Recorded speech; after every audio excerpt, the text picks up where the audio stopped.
they needed a place to check if their ideas were right, for example. So we organized a kind of a crisis team, which was also a place where you could reflect on your ideas.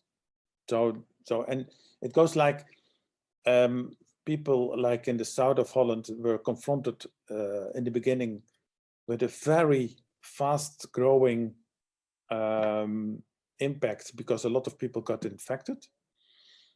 And then they were just asking, okay, I see this and this, and we're going to do that and that.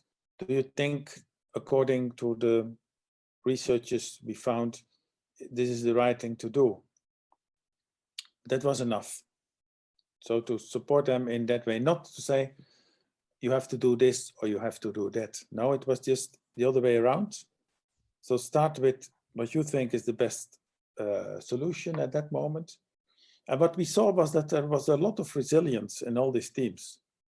So that the moment a team was faced with a lot of patients with COVID, they started to respond to that. And then they put all the information they got or they learned, they put it on our web. So they said, okay, we have an ongoing process of exchanging ideas and exchanging knowledge and exchanging all the practices we met. And out of it, we developed the guidelines. So we said, okay, if this is what we see all over the country, then, and this is what we think is the most wise thing to do, then this will become more or less our guideline.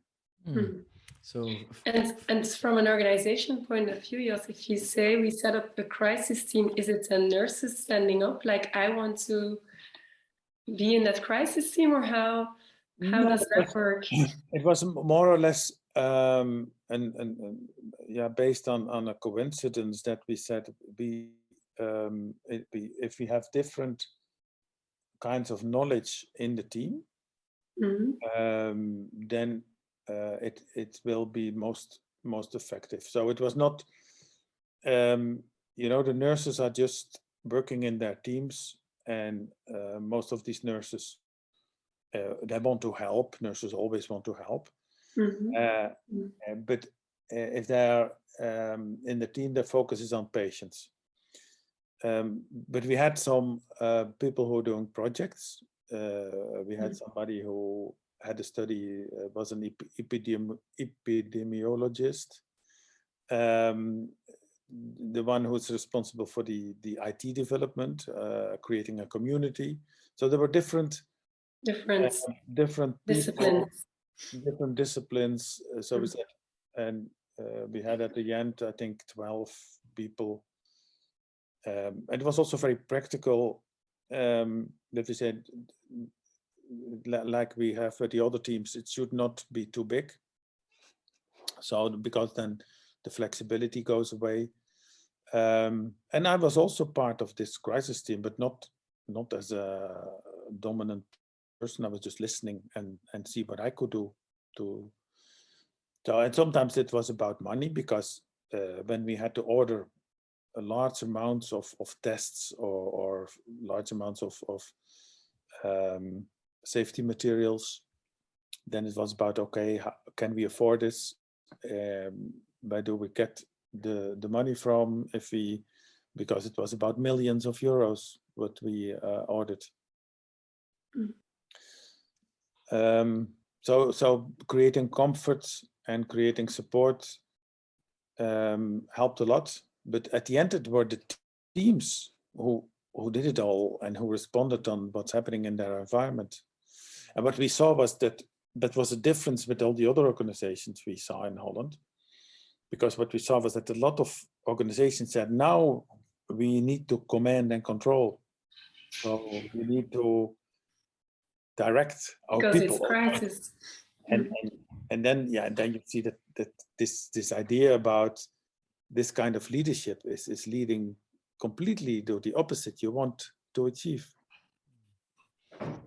So it was funny to see that the outside world, I talked with people who were, for example, mayor of some bigger places in Holland.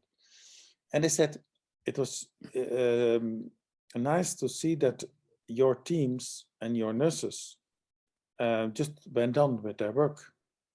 They found solutions for everything they had to deal with. And some other organizations, they got strict protocols for what they were allowed to do or not to do. And I believe now, if you look at, for example, the sickness rate is decreasing very fast now. And I think that has to do with that everybody had their own, could make their own choices, could also think about how can I stay healthy. There was less stress in the teams than in other places. So I think we have now more or less the lowest sickness rate in the country. And I think these two things are going together. So when you make your own choices, my conviction is that it leads to less stress. So you have more autonomy. And when other people are telling you what to do and you personally have another idea about it, then there is tension and it creates stress. So then you have to explain to your manager why you think differently. And if managers have the idea that they have to know more than the people they're leading, then and this process is happening in many organizations all the time.